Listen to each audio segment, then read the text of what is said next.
Well, hello, I'm Chris, and this is an introduction to a new series on my new channel, this one. So please subscribe if you're interested. I promise these videos are not going to be lame. They're all going to be awesome. Okay, so if you see "Can we fix it" or "Should we fix it" in the title, let me show you what those videos are going to be about. So we got two items right here. Both of these were found outside somebody's house to be given away, possibly thrown away. So this edger would be a "Should I fix it" video, meaning how do I even start this project? What do I look for? How much money can I spend? Things like that. This can be a total waste of time, and we're going to talk about and explain that in the "Should I Fix It" videos. So the "Can we fix it" is how do we make this better than it is, either to sell it or to keep it. My daughter actually already wants this table. So if you're going to start doing this kind of stuff, you have to truly understand what junk is. You do not want to become a junk collector. You want to do this for profit, or maybe you need an edger for some reason. So junk is pretty much worth its weight in scrap. It has no value. But what really makes something junk, even if it appears like you want it, is completeness. If it is missing parts, it is junk. Walk away from it. So we scan for completeness. It's all there. We'll look at it in a little bit. That's all there. We'll look at it a little bit. So they're both complete.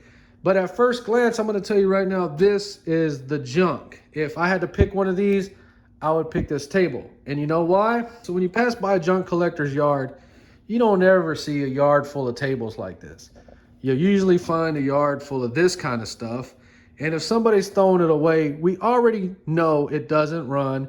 And if it does run, it's going to smoke or have some kind of problem. And that's why these videos are going to be called "Should I Fix It?" Because we got to know when to stop, when this thing is just hopeless and we just got to throw it out into the trash or whatever. I can promise you right now, I can get $30 for this table as is right now, but it has to be complete. So I passed by, didn't care. When I was passing back, I said, you know what? I'm going to check that table out and see if it's complete. And if it is, I'm going to take it. If you're new at this, don't ever be embarrassed to pick stuff up like this. You don't need to hurry up. You don't need to get all anxious. Oh, somebody's going to see me. Who cares? If you're worried about that, go do something else. I actually take my time. I look into the house. I'm hoping the owner will come out because they're going to give you the backstory. They're going to tell you, no, that motor's shot. There you go. They just helped you out. They're going to say, oh, that table, we had that table for 20 years. We bought it for $400. Oh, man, it's a $400 table. Always try to engage. Don't necessarily go knock on the door. That is considered rude. I used to do that a long time ago. I don't knock on their doors anymore unless they're peeking out the window. And I'm pretty sure that what happened was some kids were playing around and they sat on it real hard this way and it kind of crushed all these in and broke it all. It looked really bad when I first got it. So the next important thing when you're doing this, it only takes a few minutes to load it. It's some exercise. Be careful. When you get this thing home, get it in a nice, well-lit area, and you need to spend no more than 15 minutes evaluating this to see if it's worth it. So if this thing was missing a leg, we shouldn't even have picked it up in the first place. Under close inspection, the tabletop is oak. These are oak. This is actually particle board. This is just that regular trim you can buy anywhere. This is fiberboard. They have some kind of veneer over it. So pieces like this can be made if we needed them. This one was actually split real bad, and I just opened it up, wood glued it, put it in a vise, and now it's back to normal. So in the "Can we fix it" video, we're going to repair it, sand it, and we're going to paint that thing high gloss white and make it look beautiful. So on the "Should we fix it" videos, we're dealing with things like this, where we need to know the used market value, the new value, how much is it going to be worth when we fix it, what is the date on this, just are we going to waste our money, when do we stop, how much money do we put in this, all those kind of questions when dealing with things like this, because the average DIYer loves stuff like this, but this can be a freaking time-wasting piece of crap, not even worth messing with it. So this could possibly be stolen. If this is your edger, tell me if it runs or not in the area you live in, and I'll be glad to bring it back to you. People that steal stuff, they usually hide it in bushes, and I was cleaning up this area of stuff and found this in there. And I was just going to throw it in the dumpster. Here we come back to why did I bring this home in the first place? I inspected it and it passed the test. Obviously, this is an old edger. I'm 36 years old. And even when I was a kid, they had priming buttons. This has no priming button on it. So that's telling me this is at least 20 years old. So this thing has surface rust all over it. And if it was in perfect running condition right now, it would only be worth about $50 or $60. Okay, so let's just say you were in a hurry, you got it home. Just like the table, we're gonna give it a 15-minute evaluation, no longer than that. Okay, so anything with an engine in it, the first thing you do is check the oil. You should do this before you even put this in your vehicle, in which I did, and it has oil in it. If this thing doesn't have oil in it, walk away from it.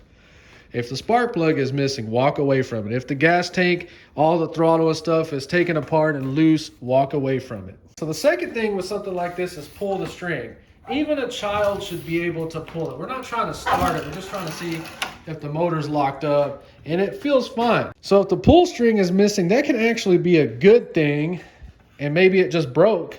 But this is kind of difficult and tricky to mess with. You'll want to open the gas tank and look inside or smell.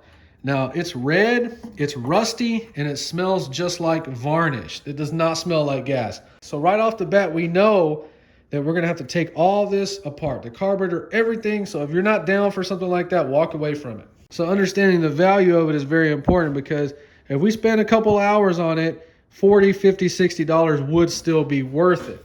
Now, the reason I picked it up is because I just recently bought a new one, and it has a freaking automatic throttle, automatic everything on it, and it's already giving problems when it starts. This one, we got the old fashioned, just like a gas pedal, rev it up, give it some gas. So if I can get this thing running, I can sell my brand new one for about $125 and keep this one for the rest of my life. So in the 15-minute evaluation, which we'll do in the future video on it, this is why I decided to keep it. So obviously it was used. Check that out and check this out. This thing is like brand new. So we are for sure gonna mess with this one. And that is the point of why I took this home, because it is in really, really good shape. And if we clean all this tank out and everything, the chances of this being a perfectly good machine are very, very high. I would say in the 90% range at least. But like I said, never become a junk collector. We are not fixing this to have a backup or second edger. That table right there, if it comes out beautiful, I'm gonna sell it for $100. And if it comes out okay, at least it's gonna replace my old IKEA table. I'm currently remodeling and going through all my furniture and cleaning everything up in here. So the should I fix it video coming very soon. Maybe a couple weeks on that one, because this thing needs to go real quick. That thing doesn't bother me. So I found these two the other day. I got one more thing, let's check it out. So we got this Christmas tree. Now this is a lit 9-foot tree, and it retails for $349. Now the reason I'm doing all this stuff right now is because on my other YouTube channel, I'm trying to build a shop, and I'm just trying to make as much money as I can, or save as much money as I can on that build. Stuff like this, it's a Christmas tree, it was in somebody's house. The first thing you do with something like this is you need to smell it before you put this in your truck. Stuff like this could have been laid outside the house, cats will pee on it, it'll have mildew, stuff like that. So as awkward and weird as it may be, smell it. So I smelled this tree before I even touched it, and it smelled like an air freshener inside of a nice house, because it came out of a nice house. So I'm gonna make some predictions before we start to investigate. It is in very nice, almost new condition. It came out of a beautiful giant house, and I'm gonna say that the lights do not work on it. We're gonna plug it in, it has a little button you step on. I'm gonna say that the lights are either screwed up on it, or this is gonna be hilarious. If the lights do work on it, they couldn't fit it back in the box, because I couldn't fit it in the box. Let's turn the lights on and see what happens. And clearly, that's why they threw this away. So through my experience in life, I know they had a cat, because freaking cats love jumping on these fake trees, and they start biting and clawing these wires. And I bet you that's all it is. So this tree is 9 feet. My ceilings are only 8 feet in this house. So let's try to find the problem in the lights, at least on this lower half. Let's get it set up right here on this table. Ah! This freaking tree is almost as big as my whole living room. I'm telling you, it came out of a huge house. So I changed my mind, because this thing is completely wet right now, and I do not want to get shocked. We just have to go through these freaking wires and find out where the cut or break is. And that's all it's gonna be. Now these trees, in case you don't know, they stack and they have a plug. So we would just individually test each piece until we got all the lights working. And this is in very nice condition, and it's freaking huge. Let's see how it came with the box. And it got rained on real bad. It was perfect. So look at that, $349, 9 feet tall, 1,350 lights. That's crazy. And we're also looking for dates. It's 5 years old. And I also found some lawn chairs, and believe it or not, these were going straight into the dumpster. And I said, you know what, let me sit on these. And they blew my mind. Now I know why these freaking lawn chairs like this cost $300-400, because they are designed perfect. In a future video, we are gonna be showing how to clean these. They're white and faded and moldy, and we are going to paint these and make them look brand new. They're gonna go on my future patio in the backyard. Okay, so obviously this would be a can we fix it? The tree already has potential. It's 9 feet, it's a huge tree. You already know those are expensive. Worst case scenario, we just pull the freaking lights off of it and sell it as just a fake Christmas tree for $100. But if we can get all the lights working on it, and the fact that we have the box, we could probably get $150 for this tree, because people go nuts when they can actually see how much it costs. And plus we have the original box. So the point of these videos is we are not junk collectors. This tree is so beautiful.